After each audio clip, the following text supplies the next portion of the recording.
Good afternoon, researchers, scientists, and professors from different parts of the world. My name is Abenezer Wendimu. Today, I'm here to present our finding in a global conference on infectious disease and be selected in the category of Best Researcher Award. I'm humbled by invitation in Research Award and want to thank the organizing committee for seeing the contributions of this important work. My presentation entitled Field Efficacy of Ethnomedicinal Plant Smoke Repellency Against Anopheles, arabiensis, and Aedes aegypti. In the next few slides, I will discuss the essence of this particular work. First, why the research topic is so important. Infectious disease continues to be one of the biggest global public health concerns. Mosquitoes are vectors of pathogens of medical importance that affect 70 billion people every year around the world. Globally, 229 million new malaria infections and more than 400,000 deaths were recorded in 2019. In 2021, 241 million cases and more than 600,000 deaths were recorded. In comparison, 14 million more cases and 69,000 more deaths than 2019. Each year, more than 400,000 people die of malaria. An estimated two-thirds of deaths are among children under the age of 5. The WHO African region accounted for about 95% of cases and 96% of deaths globally. Malaria vaccines are not available for protection of malaria as well as any mosquito-borne viruses, except yellow fever and Japanese encephalitis. Not only malaria, almost half of world's population, about 4 billion, live in areas with risk of dengue. When we see the epidemiology of malaria individually in Ethiopia, 75% of the land and 16% of population are exposed highly to the disease. The disease has been consistently reported as one of the top 3 leading cases of outpatient visits, admissions, and deaths among all age groups in the country. There are about 5 up to 6 million annual confirmed cases of malaria in Ethiopia. Young children and pregnant women are the groups most affected. When we see the epidemiology of dengue fever, it is also another disease burden in the country. The outbreak of dengue fever was reported in 2014 and 2018, especially in eastern and the central part of the country, respectively. Under the current pandemic, where health options are mainly focused on containing the virus, every other infectious disease outbreak could obstruct COVID-19 fighting efforts and pose diagnostic challenges for medical personnel. In this context, Ethiopia has been facing a serious public health problem regarding the dengue outbreak amidst the COVID-19 pandemic. Before 2013, there has been no records of the dengue virus in Ethiopia, but the virus has since spread to multiple regions of the country. Even recently, close to 160 confirmed cases were reported in southern part of the country. Dengue fever can be transmitted all the year. However, the danger is greatest during and immediately after the rainy season. Do what must be done. Vector-borne diseases prevention strategies rely on the use of vector control and personal protection mechanisms. especially in the resourceful rural localities with limited access to technical equipment and support. Plant-based protection from mosquito vitis is one of the best strategies to prevent mosquito-borne diseases or to reduce their incidence. Repellents extracted from plants are effective in protecting against mosquitoes and mosquito-transmitted diseases. Previously, the people of different parts of the world uses plants as an alternative means to repel mosquito indoor and outdoor. Burning of fresh and dried leaves of plants were widely used in mosquito protection measures, especially in the tropical country Ethiopia and other tropical regions. Hugging a fresh leaf of Osmium species in the home has also provided 63.3 protection from mosquito bites in Guinea and western Kenya. Plant-based products are believed to be safer than synthetic insecticides. As a problem, however, plant-based products have so far received little attention in the country Ethiopia. Therefore, this study was conducted in this regard to evaluate the field efficacy of some ethnomedicinal plant smoke repellency against the important malaria and dengue vectors, such as Anopheles arabiensis for malaria and Aedes aegypti for dengue, in two different techniques. The first one is indirect burning, and the second one by thermal exclusion techniques. The study was conducted in southern nationalities and peoples regional state of Ethiopia in Wolaita zone. Wolaita zone is known for its river Blatte. The Blatte River during the rainy season floods in low-lying areas, creating swampy or temporary large pools, which are an important area for breeding mosquitoes. 3 test plants have been used in the present study. The first one was neem, the second one was red gum, and the third one was basil. The preparation of plants for tests was so much easy. In the first place, the leaves of plants were collected from roadside and around local farmlands. Then the collected plant leaves were dried under room temperature and was then powdered individually using a traditional coffee grinding mill. Equal amount of powdered leaves then thoroughly mixed and made available for experimentation. Repellency test and design of the study. The experiment was carried out in 2 independent blocks. Block 1 was for direct burning and Block 2 was for thermal exclusion methods. A 4x4 Latin square design was utilized for both of the experiments. Experimental houses selection.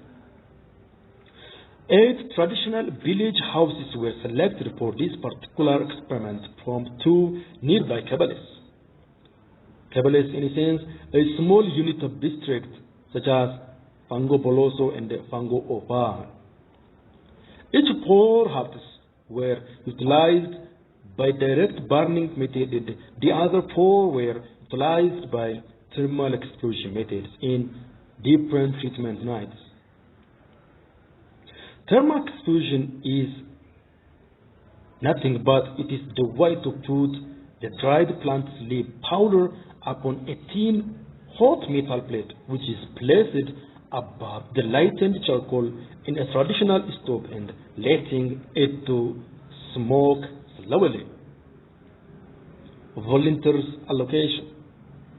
8 local volunteers took part in this experimentation.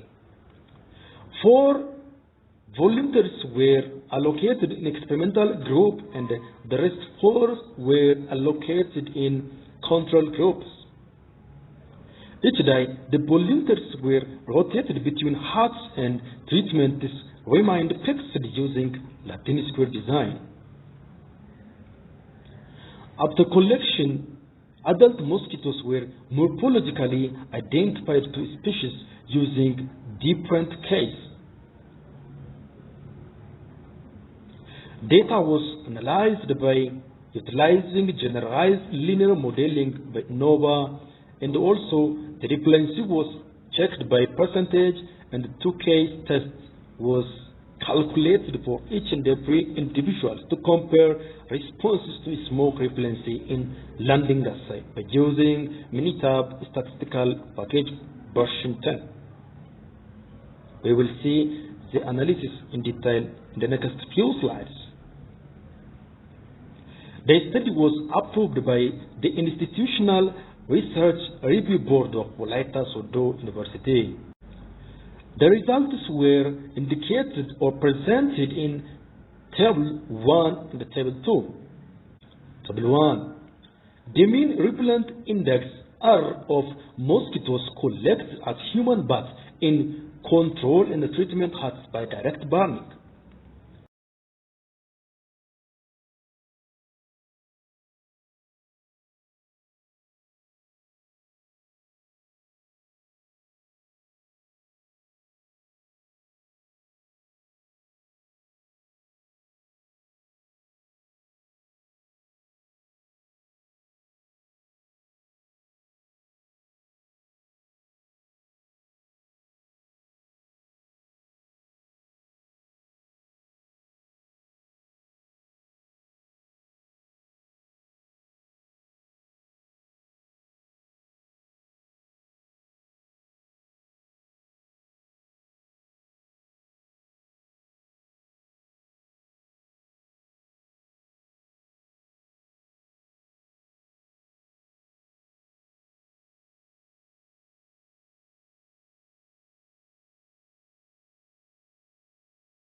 Here we have two different mosquito species. The first one, Anopheles arabiensis. The second one was Aedes aegypti, which was checked in two conditions: in treatment and the control. In the control side, the mean number of collected mosquitoes was high in comparison to the mean number of mosquitoes collected in treatment. The mean repellent index was calculated from this input data and found to be 93.27%. In the case of Aedes aegypti, in the both condition, in the treatment and the control condition, the mean number of mosquitoes collected were also different significantly. In the control side, there are about 26 mosquitoes were collected because their landing was not controlled or not protected. In the treatment side, there were repellencies, therefore no mosquitoes were landed. Therefore, there is significant difference between treatment and the control. The mean repellent index R was calculated and found to be 93.26%. The repellence between treatment and the control hubs were found to be different, and the density of mosquito were reduced significantly in treatment hubs.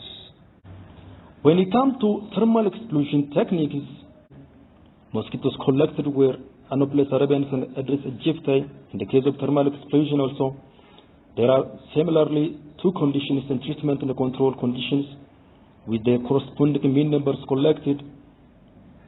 Treatment in the case of Anopheles arabiensis was found to be 7.5 mean number of adults collected. And similarly in arabiensis, in the control condition, 113 adults were collected. This data was used to generate the mean repellence index, and the index was found to be 94.23. And it is also very much significant in comparison with the mosquito collection in the control and the treatment.